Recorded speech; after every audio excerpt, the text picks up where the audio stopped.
dilution calculations and making dilutions. So to start off with, what is a dilution? Well, a dilution is when you are watering something down, which is going to decrease the concentration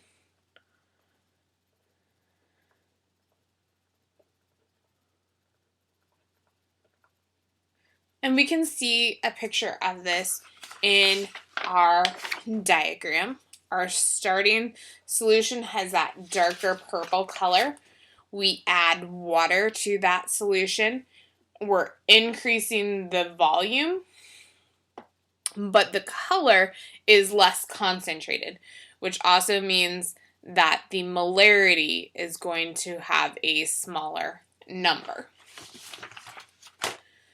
So why do we need to know about dilutions? Well, when you order chemicals from a chemical company, we get what we call a stock solution. This is a very concentrated solution, and it is used to make dilute solutions for regular lab use. For instance, hydrochloric acid, we buy it in 12 molar. It comes in a 2.5 liter bottle of 12 molar hydrochloric acid. In lab, we typically use a 1 molar hydrochloric acid solution. Well, this 2.5 liters of hydrochloric acid would make a total of 30 liters of our 1 molar hydrochloric acid if we used all of this. Similarly, silver nitrate is the concentrated stock solution is 1 molar.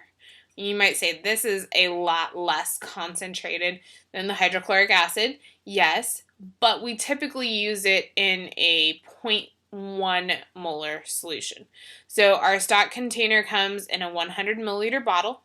And if we used all of this, we would be able to make 1,000 milliliters of our 0.10 molar silver nitrate solution. So about 10 times as much.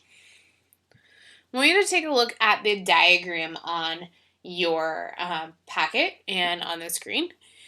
If you count all of the black dots for the particles, you should find that there are 13 particles in each container. So what is different about these two solutions? Well, the amount or volume of the solvent is different.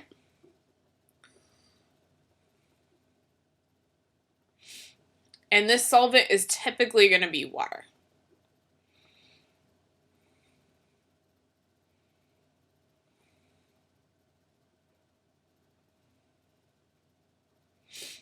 So I want you to think about these two solutions like this. In class, your class probably has somewhere between 25 to 30 students. Most of your classes throughout the day probably have that many students. So if you think about being in a normal size classroom and then versus taking those 25 to 30 students and fitting them into a VW bug, like stuffing the car. The concentrated solution would be like that VW bug, and the normal classroom would be your dilute solution.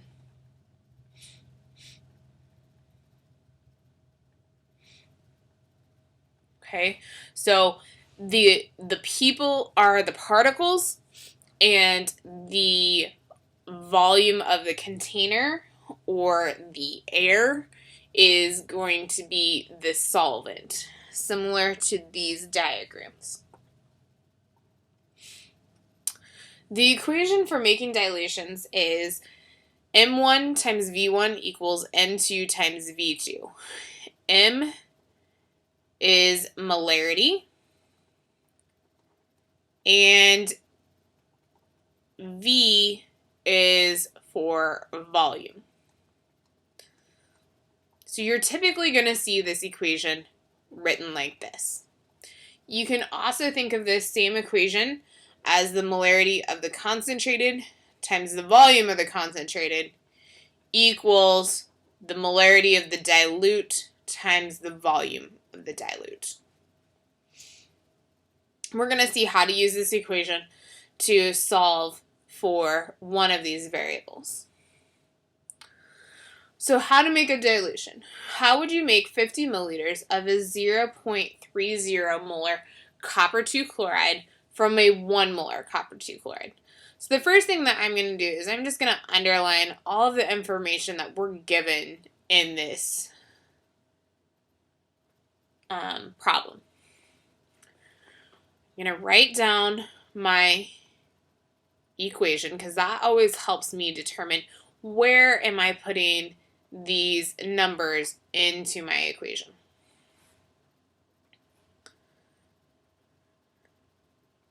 So where it says, how would you make 50 milliliters of 0.30 molar copper 2 chloride? This is referring to the same solution.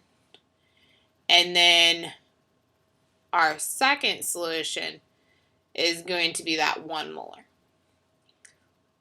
So I'm going to have my 1 molar on this side and my 50 milliliters of my 0.3 molar on this side.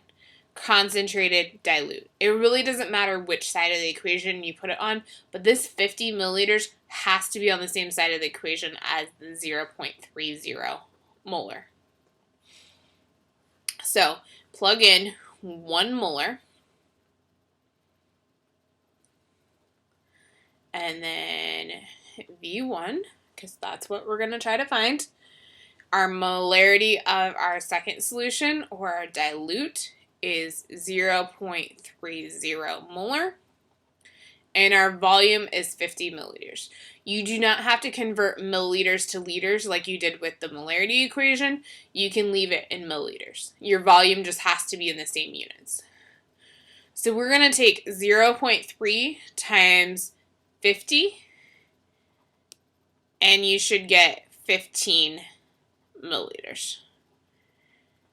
Divide each side by 1, but you're still going to have 15 milliliters. So this is the volume of our concentrated solution that we would need to make 50 milliliters. So we're going to measure out 15 milliliters precisely in a graduated cylinder. We're going to then pour it into a volumetric flask. I've shown you these in class. And then you're going to add water up to the calibration line. And that's going to help you make the right concentration of solution. All right, let's take a look at another example problem. It says, how many milliliters of 2 molar magnesium sulfate would you need to prepare 100 milliliters of a 0.440 molar magnesium sulfate solution? So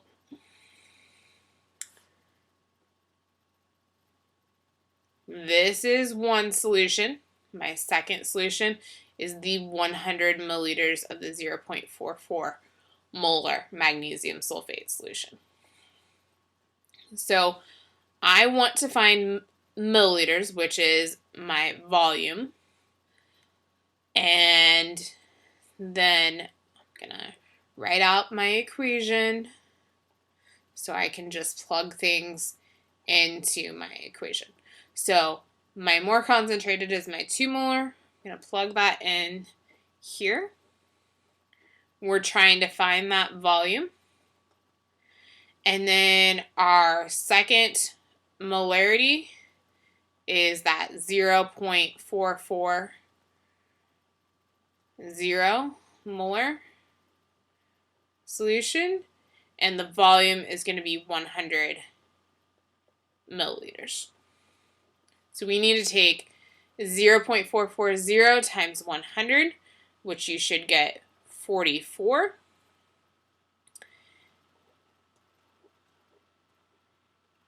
Then we have to divide each side by 2, to get V by itself, which is going to equal 22 milliliters.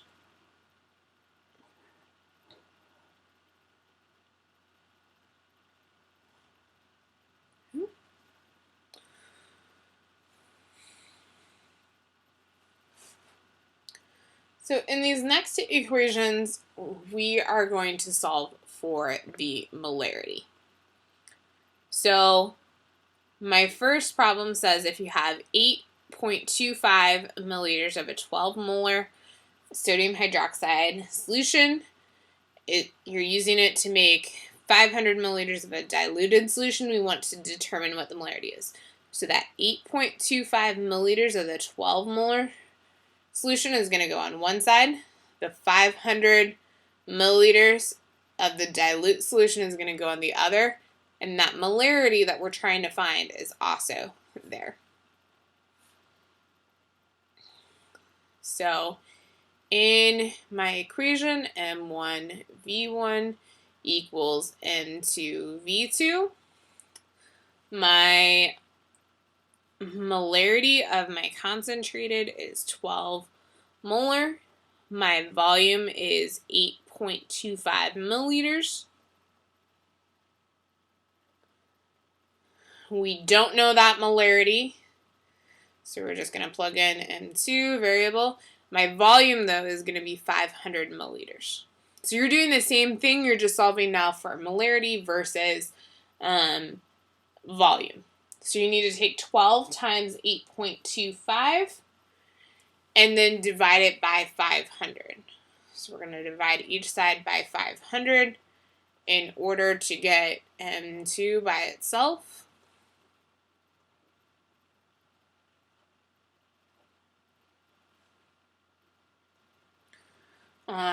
So 12 times 8.25 divided by 500 should give you 0.198 molar sodium hydroxide, which is equal to M2.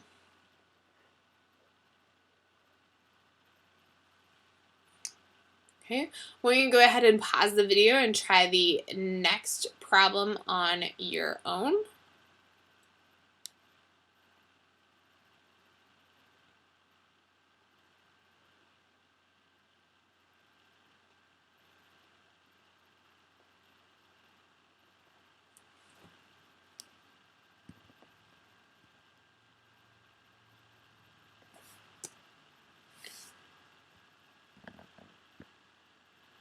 Alright, welcome back.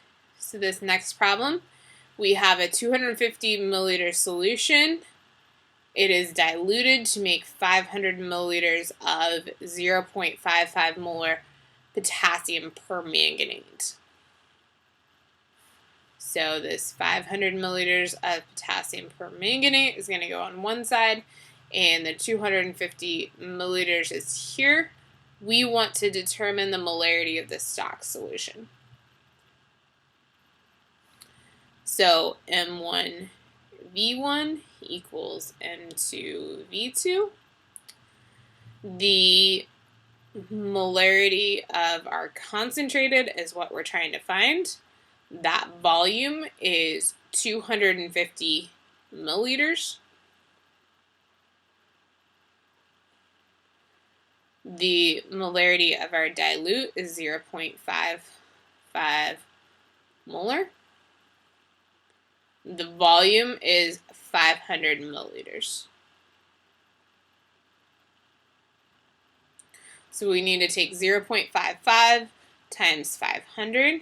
We're going to divide by 250 milliliters on both sides.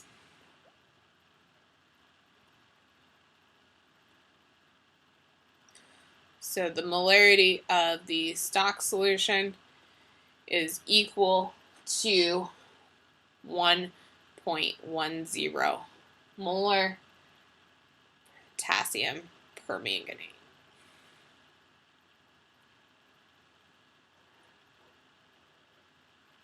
Okay. All right, you have some practice problems on the next page, and then your book assignment is as follows. Page 486, number 24 through 25, and page 508, number 76 and 79, 76 through 79.